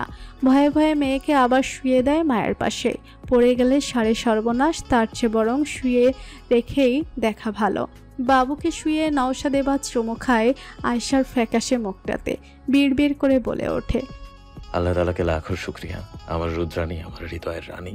তারপর আপনাকে ধন্যবাদ আমাকে জীবনের শ্রেষ্ঠ তওফা দেওয়ার জন্য। কথাটা শেষ করে সোজা হয়ে বসতেই দেখতে পায় আয়শা তাকিয়ে আছে। সে গম্ভীর হয়ে তাকিয়ে আছে নওশাদের দিকে। দৃষ্টিতে প্রকাশ পাচ্ছে অভিমান। নওশাদ যেন বুঝে গেল তা। ঠোঁট এলিয়ে হেসে কাবু করতে চাইল রুদ্রাণীকে। সে তো জানে তার রুদ্রাণী তার এই হাসিতেই কেমন গলে যায় মোমের মতো। জেনে শুনেই অস্ত্র ব্যবহার করলো। কাজ হলো কিনা বোঝা গেল না। আয়েশার মুখ এখনো গম্ভীর, তা দেখে নওশাদ ক্যানোলা লাগানো হাতটা ধরল, আলতো করে আঙ্গুলগুলোতে ঠোঁট ছুঁয়ে দিল। মান ভাঙানোর জন্য কি চাই? আরেকটা প্রিন্সেস কিংবা প্রিন্স, নাকি একসাথেই দুজন? আয়েশা হাসলো না, বরং কঠিন স্বরে বলল, ফালতু রসিকতা। নওশাদ কান ধরল, আবারও বলল, উঠবস করি। কেন এসেছেন? রাজকন্যার মায়ের কাছে আসতে কারণ লাগে নাকি? বারণ তো আছে। কিসের বারণ? সে তো রাজকন্যার বাপ জানে। কোথায় ছিলে তুমি? জানো না যে কোনো মুহূর্তে প্রয়োজন পড়তে পারে? আমি কতটা ভয় পেয়েছি জানো? কেন তুমি পাশে ছিলে না? বলতে বলতে কেঁদে ফেললো আয়েশা। নওশাদ বারণ করতে লাগলো, আয়েশা শুনছেই না। সে বলতেই থাকলো, তুমি কেন চলে গেলে আজ? যদি কিছু হয়ে যেত আমার? নওশাদ মুখ চেপে ধরলো আয়েশার, হালকা ধমকে উঠল, এসব কথা একদম বলবে না আয়েশা, একদম না। আয়েশা কাঁদছে। নওশাদ তার হাত দুটো চেপে ধরে বারবার ঠোঁট ছোঁয়ায় ক্ষীণ আওয়াজে বলতে থাকে, কিচ্ছু হবে না। আমি তো আল্লাহর কাছে না চেয়ে পেয়েছি তোমায়। আমার আল্লাহ নিষ্ঠুর নন। পরিশিষ্ট। বছর 2 পরের এক বিকেলে চৈতি দাঁড়িয়েছে গাড়ি বারান্দার নিচে। তাকিয়ে তাকিয়ে দেখছে ঈশানের গাছ লাগানো। ছেলেটা হুট করে কেমন বড় হয়ে গেল। একটা দুটো গোফের দেখা মিলছে। কণ্ঠস্বর পরিবর্তন হয়েছে। বয়সন্ধির ছাপ স্পষ্ট তার চেহারাতে। প্রথম প্রথম তাকে সবাই ভেবেছিল ভীষণ ডানপিটে হবে ছেলেটা, অনেকটা দিহানের মতো স্বভাব। কিন্তু না, হুট করে ছেলেটার স্বভাবে গোছালো ভাব দেখা দিয়েছে, তার পাপার মতন। চৈতির আজকাল মেজাজ ঠিক থাকে না বেশিক্ষণ। এজন্য প্রায় আব্বু বাড়ি চলে যেতে বলে। চৈতি কখনো কখনো যায়, কখনো আব্বুর ড্রাইভার এলেই তাড়িয়ে দেয়। আব্বু বুড়ো মানুষ, এখন আর খুব বেশি শক্ত নেই, আর আম্মু তো একদমই না। চৈতির মায়া হয় তাদের জন্য, কিন্তু মাঝে মধ্যে ভুলে যায় তাদের কথা। এ তো গত সপ্তাহে হুট করেই তার কিছু মনে পড়ছিল না। বাড়ি থেকে বেরিয়ে কোথায় কোথায় ঘুরলো, তারপর কিভাবে যেন তাকে পেল। সে জানে না কি করে ফিরল, কিছুই মনে পড়ছে না এখন। ঈশানের গাছ লাগানো শেষ। সে হাতের মাটি ধুয়ে বড় আম্মুর কাছে এসে বলল, চলো বড় আম্মু, চা খাওয়ার সময় হয়েছে। কোথায় যাব? লনে বসবো, আম্মু আর দিতেও আসছে। আচ্ছা। দিহান ভাই আসবে না? আসবে। আচ্ছা চলো আমরা আগে যাই। ঈশান মাথা নাড়ে, তারা আগে যাবে। বড় আম্মুকে এখন তার মন মতো কথা বলেই খাওয়াতে হয়, ঘুম পাড়াতে হয়। ঈশান শুনেছে বড় আম্মু একজন মানসিক ভারসাম্যহীন মানুষ। দুটো দুর্ঘটনার শখে বড় আম্মুর মস্তিষ্কের 55% ক্ষতিগ্রস্ত হয়ে গেছে। একসময় সেটা পুরোপুরি নষ্ট হয়ে যাবে বলে ডাক্তাররা বলেছে। পাপা বলেছে ঈশানের বাড়ির প্রত্যেকটা মানুষের জীবনে একটা সূর্য, সে বড় হয়ে প্রত্যেকটা মানুষকে আলোকিত করে রাখবে। এখন তারা আধারে ডুবে যাচ্ছে একটু একটু করে। ঈশান বোঝে পাপার কথার অর্থ। তারা সবাই বুড়ো হচ্ছে এবং ঈশান তাদের সকলের দায়িত্ব নেবে। এখন যেমন পাপা নিচ্ছে, যেমন করে নওশাদ জিজু নিচ্ছে, যেমন করে নিচ্ছে ইমতিয়াজ জিজু। সব বাড়িতে একজন করে সূর্য থাকে। চৌধুরী বাড়ির সূর্য ঈশান চৌধুরী। দিদা পচা, দাদা পচা, নিশি ভালো, ফুপ্পা ভালো, ভাইয়া ভালো, পাপ্পা ভালো, মাম্মা পচা, একটা দুইটা তিনটা পচা। বারবার একই বাক্য উচ্চারণ বলে চলছে নওমি। তার বয়স এখন 2 চলছে। সারাক্ষণ কিছু না কিছু বলতেই থাকে পুরো সময়। আয়েশা মাঝে মধ্যে বিরক্ত হয়ে ধমক দিয়ে বসলে সে সাথে সাথে ফোন হাতে দাদিকে বলবে পাপ্পাকে ফোন করো। ব্যাস, তার অভিযোগ শুরু। তবে সব রকম কথা বলতে পারে না, কিন্তু এই একটা বাক্য বেশ ভালো বলতে পারে বিধায় এখনো পাপাকে ফোন করে একই বাক্য বলে চলেছে। নওশাদ এবছরই চৈতির অফিসে জয়েন করেছে ম্যানেজিং ডিরেক্টর পদে বছর 10-এর কন্ট্রাক্ট নিয়ে। নওশাদ চায়নি এত বড় দায়িত্ব, অথচ ওই নারীটির জীবনে থাকা মানুষগুলো প্রত্যেকেই যেন তার জন্য সময় রাখতে পারেনি। চাঁদ খান ক্ষণে ক্ষণে মৃত্যুর প্রহর গুনছেন। সুইটি মানুষটা আগে থেকে মৃত্যু মুখে পড়ে আছেন মেয়ের পরিণতি দেখে। দিশান এক পুরুষ, কারো বাবা, কারো ছেলে, কারো স্বামীর দায়িত্ব পালন করে নিজেকে সময় দিতে যেখানে হিমশিম খায়, সেখানে কারো দেবর কিংবা ফুফাতো ভাইয়ের দায়িত্ব পালনের সুযোগটা কোথায়? বয়স তো তারও থেমে নেই। নওশাদ যেন যেচে পড়েই চৈতির ব্যবসাটাকে নিজ কাঁধে তুলে নিয়েছে। সে জানে আগে পরে কখনো তার শ্বশুরের অর্থ বৈভবকেও তার কাঁধে গছিয়ে দেবেন দাদা শ্বশুর। এজন্য সে একটু একটু করে এখনোই আয়েশাকে প্রস্তুত করে নিচ্ছে মানসিক দিক থেকে। নওশাদ মাঝে মধ্যে অবাক হয়ে ভাবে, এ জীবন এতটা পরিবর্তনশীল কেন? কখনো জীবনে চাকরির জন্য হন্য হয়ে ঘুরতে থাকা ছেলেটার এখন মাসে কোটি টাকা পর্যন্ত চোখে দেখার সৌভাগ্য হচ্ছে। ফোনের ওপাশে মেয়ের রাগী স্বরে ঘোর কাটে নওশাদের। সে হেসে ফেলে মেয়েকে জবাব দেয়, মাম্মা পচা, দাদা দিদা পচা, পাপার চপকে টানবে, এতগুলো আনবে, একটা আনবে, 2টা আনবে, 3টা আনবে। ওকে, মাম্মাকে দিবা না, দাদাকে দিবা না, দিদাকেও দিবা না। ওকে। আয়েশা আর তার শাশুড়ি পাশে বসে শোনে বাবা মেয়ের কথা। তারা হেসে কুটি কুটি হয়। সুখের রাজ্য তাদের সুখের আলোয় বাসন্তী হওয়ার মতন মাতাল মাতাল সুবাস ছড়ায়। দোয়েলের আজ জরুরি কিছু নোটস কালেক্ট করা দরকার। এমনিতেও সুসংবাদ পাওয়ার পর থেকে ইমতিয়াজ তাকে লম্বা জার্নি করে ক্লাসে আসতে দিচ্ছে না। দোয়েলের সুবিধার কথা ভেবেই কাছে কোথাও ফ্ল্যাটের খোঁজ করছে। পেলেই উঠে যাবে দোয়েলের পরীক্ষা পর্যন্ত সময়ের জন্য। দোয়েল চাইছে না তা। প্রচণ্ড পরিমাণ মুড সুইং নিয়ে এখন আর পড়াশোনা ভাল লাগে না। সারাক্ষণ শুধু ইমতিয়াজের মাথা নষ্ট করতে বেশ ভালো লাগে তার। সত্যি বলতে বিয়ের পরও লোকটাকে খুব একটা পছন্দ ছিল না, কিন্তু হঠাৎ করে কি হলো কে জানে, এই লোকটাকে ছাড়া কিচ্ছু ভালো লাগে না। সারাক্ষণ কারণে অকারণে পাশে বসিয়ে রাখতে ইচ্ছে করে। এই যে আজ আরমান চাচ্চু বারবার বলছিল, মামনি চলো, আমি নিয়ে যাচ্ছি কলেজে, আমি যাব ওই দিকটাতে। না, দোয়েলের পছন্দ হয়নি সে কথা। সে তো সকাল সকাল ঘুমন্ত লোকটা চুল পেঁচিয়ে টেনে ধরে উঠিয়ে ফেললো। বাচ্চাদের মতো ভ্যা ভ্যা করে বলল, আপনি না গেলে আমিও যাব না ভার্সিটিতে। শখের নারী জেদ পূরণে চলেই এলো সঙ্গে করে। দোয়েল ক্যাম্পাসে ঢুকে উচ্ছ্বাসিত হয়ে ইমতিয়াজকে বলল, পানিপুরি খাবে? ইমতিয়াজ পছন্দ করে না খোলা জায়গায় কিছু খাওয়াটা, তবুও দোয়েলের ইচ্ছে পূরণে এগিয়ে গেল পানিপুরিওয়ালার কাছে। দোয়েল সোৎসাহে একের পর এক গিলতে লাগলো পানিপুরি। শেষমেশ একটা জোর করে তুলে ধরলো ইমতিয়াজের মুখের সামনে। চোখ স্থির হলো ঠিক পেছনেই কৃষ্ণচূড়া গাছটার নিচে বসা ধূসর রঙা শার্ট গায়ে লোকটা দিকে। দোয়েলের হাত থেমে গেল অজানা অপরাধবোধে। 2 বছর পেরিয়ে গেছে, এখনো কেন এই অপরাধবোধ জানে না সে? কেন জরুরি ছিল লোকটাকে জানানো তার বিয়ের কথা? লোকটা তাকে চায় এ কথাটা সে জানতো। লোকটা আন করা অনুভূতি তাকে ঘিরেছিল, এ কথা জানতো দোয়েল। তাতে তার কি দায়? সে তো প্রতিজ্ঞাবদ্ধ ছিল না ওই লোকের প্রতি। সে সুখে আছে স্বামীর ঘরে, তার কেন মনে হবে ওই লোক তার বিরহে অসুখী আছে?